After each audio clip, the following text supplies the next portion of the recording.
Baik pemirsa, kita segera lanjutkan kembali diskusi kita mundur demi dinasti politik. Saya kembali ke Prof. Jo. Prof. Jo, kalau misalnya memang orang-orang ini merupakan bagian dari dinasti keluarga yang sedang menjabat kemudian mundur. Tapi kan ada juga misalnya celah di mana orang ini memiliki mungkin kompetensi atau memang boleh dong dikasih kesempatan begitu. Bagaimana kalau Anda melihat ini? Oh iya, memang kita kan nggak melarang ya. Ini konsepnya itu adalah semacam pembatasan.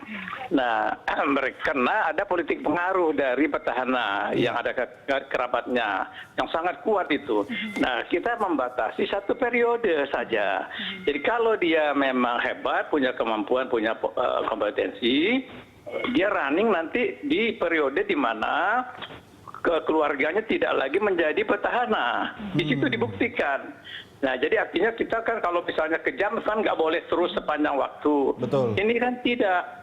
Ini hanya 1 periode untuk menggunting yang namanya pengaruh dari kekuasaan petahana. Petahana itu tahu Mas Doni ya, dia bisa mempengaruhi rakyat atau pemilih kita. Perilaku pemilih kita ini kan masih pemilih yang masih belum pemilih yang cerdas kebanyakannya.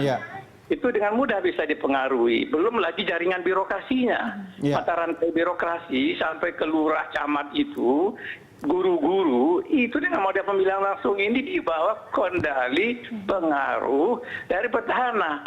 Itu dengan gampang melenggang. Itu umumnya dari kasus kami 61 tercatat sudah memenangi pemilihan dari kerabatnya petahana ini. Nah, jadi tapi Prof, apakah ada jaminan kalau dalam waktu 1 periode atau 5 tahun itu semua hal-hal yang Anda khawatirkan itu bisa terputus begitu? Oh iya, jangankan 5 tahun, 6 ini beberapa bulan saja, ini kita akan buktikan ya. Ini kan pilkada langsung serentak ini, segera mereka akan habis misalnya bulan 7 Juli ini ada yang sudah berhenti nih. Kalau daerah nanti dia running lagi Desember.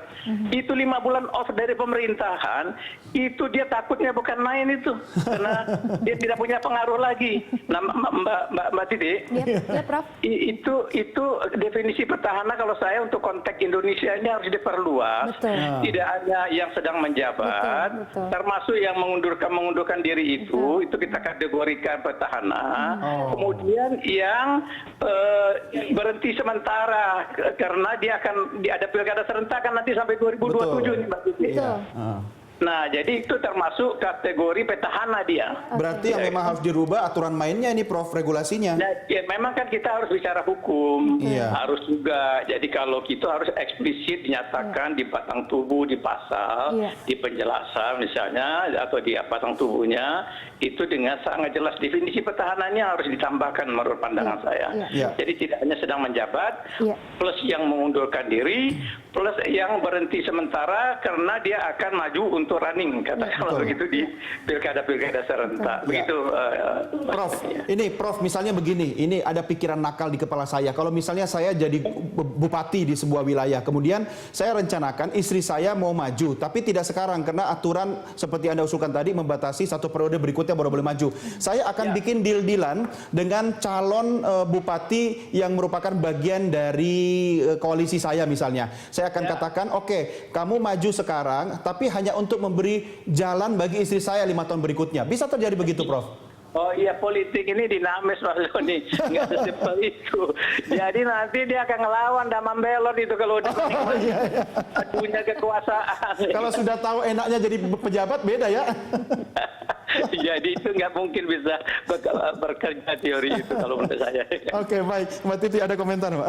Iya, saya kira betul sekali. Saya setuju dengan Prof. Jo ya. Tadinya kita berharap pintu masuk untuk menjelaskan petahana ini secara lebih luas ada di KPU. Tapi kemudian memang bisa dipahami juga, KPU ini kan mandiri, tapi kemudian setengah mandiri. Mengapa saya katakan setengah mandiri? Karena di dalam membuat peraturan KPU, mereka wajib berkonsultasi dengan pemerintah dan DPR. Wajib berkonsultasi. Wajib. Jadi sebelum menetapkan peraturan KPU wajib berkonsultasi. Kita tahu sendirilah, ketika konsultasi itu apa yang terjadi. Misalnya contoh soal kemarin pencalonan partai dualisme saja luar biasa upaya untuk mempengaruhi. KPU sempat kemarin memang ingin memperluas definisi petahana, tapi kemudian dikatakan oleh DPR bahwa petahana itu tidak bisa didefinisikan lebih luas. Tapi ternyata KPU tidak sekukuh ketika membuat peraturan pencalonan.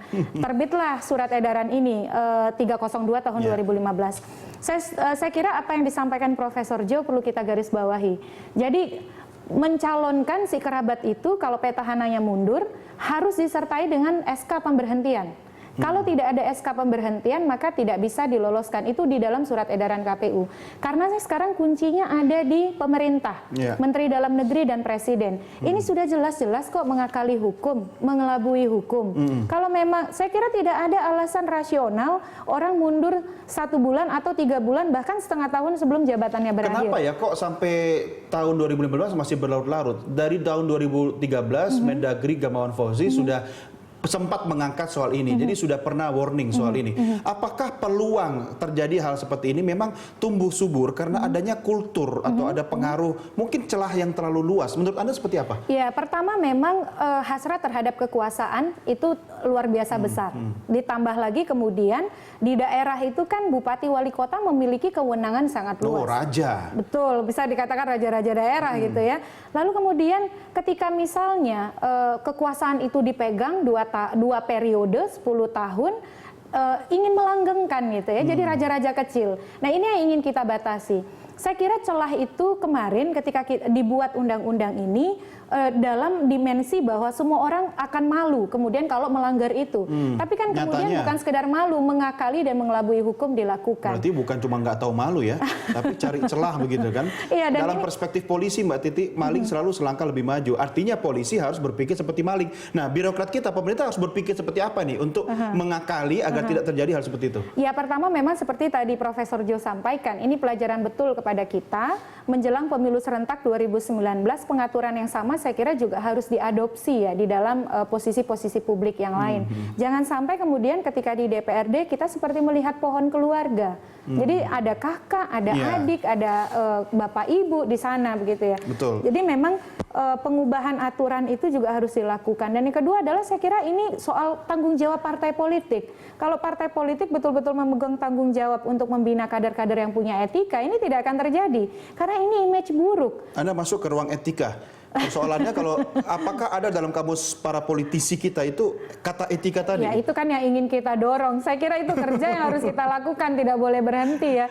Partai politik mesti malu kalau ada kadernya yang begitu. Dan publik saya kira harus betul-betul dilakukan pendidikan politik untuk menghukum partai dan juga calon-calon yang seperti itu. Jangan dipilih.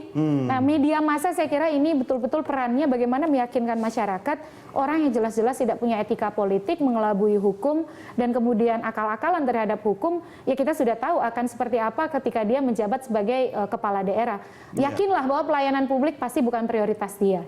Karena dia akan sibuk memikirkan 5 tahun lagi bagaimana menjalankan kekuasaan. Oke, ini menarik. Itulah tugas kita, tugas Anda Mbak Titi dan Prof Jo malam ini untuk mengedukasi publik begitu kan. Kita lanjutkan diskusi kita di segmen berikutnya. Pemirsa, kami segera kembali sesaat lagi.